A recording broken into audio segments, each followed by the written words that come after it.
കരുവന്നൂർ കള്ളപ്പണക്കേസിൽ നിക്ഷേപകർക്ക് പണം തിരികെ നൽകുന്നതിൽ വീണ്ടും സഹകരണ ബാങ്കിന് ഒളിച്ചുകളി. ED കണ്ടുകെട്ടിയ സ്വത്തുക്കൾ ഏറ്റെടുത്ത് നിക്ഷേപകർക്ക് നൽകാൻ തയ്യാറുണ്ടോ എന്ന് ആരാഞ്ഞുള്ള കോടതി നോട്ടീസിന് വ്യക്തമായ മറുപടിയില്ല. വിഷയത്തിൽ പ്രതികരിക്കാതെ EDയുടെ കൈവശമുള്ള രേഖകൾ തേടുന്നുവെന്നാണ് ബാങ്കിന്റെ മറുപടി സത്യവാങ്മൂലം. കരുവന്നൂർ സഹകരണ ബാങ്ക് തട്ടിപ്പ് കേസിൽ 128 കോടി രൂപയുടെ സ്വത്തുവകകൾ ED കണ്ടുകെട്ടിയിരുന്നു. കണ്ടുകെട്ടൽ അഡ്ജുഡിക്കേറ്റിംഗ് അതോറിറ്റി ശരിവെക്കുകയും ചെയ്തതാണ്.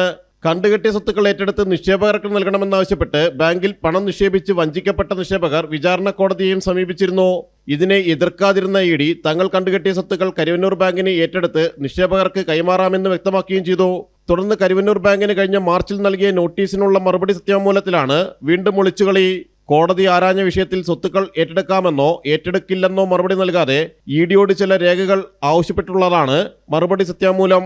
കേസിൽ കണ്ടുകെട്ടിയ സ്വത്തുക്കൾ കരുവന്നൂർ ബാങ്കിന് കൈമാറാൻ തയ്യാറാണെന്ന ED ഹർജിയിലായിരുന്നു കലൂർ PMLA കോടതി നോട്ടീസ് അയച്ചിരുന്നത്.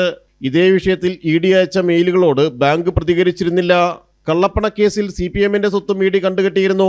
ഇതടക്കം ലേലം ചെയ്ത് നിക്ഷേപകർക്ക് നൽകേണ്ടി വരുന്ന സാഹചര്യം ഒഴിവാക്കാനാണ് CPM നിയന്ത്രണത്തിലുള്ള ബാങ്കിന്റെ ശ്രമം.